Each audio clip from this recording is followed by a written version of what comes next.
আসসালামু আলাইকুম রহমতুল্লাহ। প্রিয় দর্শক, কেমন আছেন? আশা করি ভালো আছেন। প্রিয় দর্শক, নতুন সরকারের বাজেট উপস্থাপন 11ই জুন। চলুন বিস্তারিত জেনে নিই।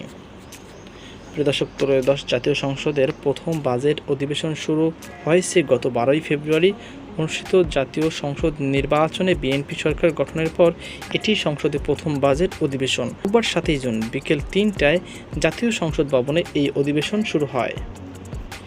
অধিবেশনে আগামী 11ই জুন 2026-27 অর্থবছরে বাজেট প্রস্তাব উপস্থাপনা করবেন অর্থমন্ত্রী আমির খসরু মাহমুদ চৌধুরী। এর আগে সংবিধানে 72 নং অনুচ্ছেদের এক দফায় প্রদত্ত ক্ষমতা বলে গত 7ই মে রাষ্ট্রপতি মোহাম্মদ শাহাবুদ্দিন সংসদের এ অধিবেশন আহ্বান করবেন। আগামী অর্থবছরের জন্য প্রায় 9,38,000 কোটি টাকার বাজেট প্রণয়নের পরিকল্পনা করেছেন সরকার। বৈশ্বিক ঝুঁকি মোকাবেলা, ভর্তুকি ও সামাজিক নিরাপত্তা কর্মসূচি, ব্যয় বৃদ্ধি, সুদ পরিশোধের চাপ এবং সরকারি কর্মকর্তা-কর্মচারীদের প্রস্তাবিত নতুন বেতন কাঠামো সুপারিশের আংশিক বাস্তবায়নের কারণে ব্যয়ের পরিমাণ উল্লেখযোগ্যভাবে বাড়ছে।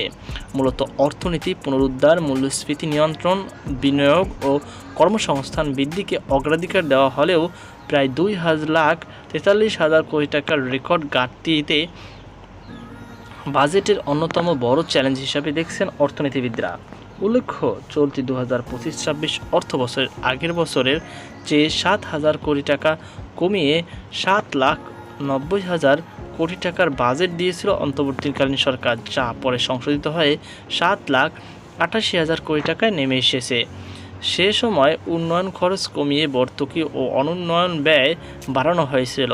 সেই হিসাবে বিএনপি সরকার আসন্ন বাজেটে চলতি অর্থবছরে প্রায় 18% বড় হতে যাচ্ছে।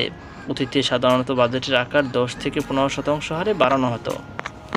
তো প্রিয় দর্শক, এই ছিল আমাদের সর্বশেষ আপডেট। এ নিয়ে আপনার কি মতামত অবশ্যই কমেন্টে জানাবেন। সকল ভালো থাকুন, সুস্থ থাকুন আর সাথেই থাকুন আমাদের। আজকে পর্যন্তই, আল্লাহ হাফেজ।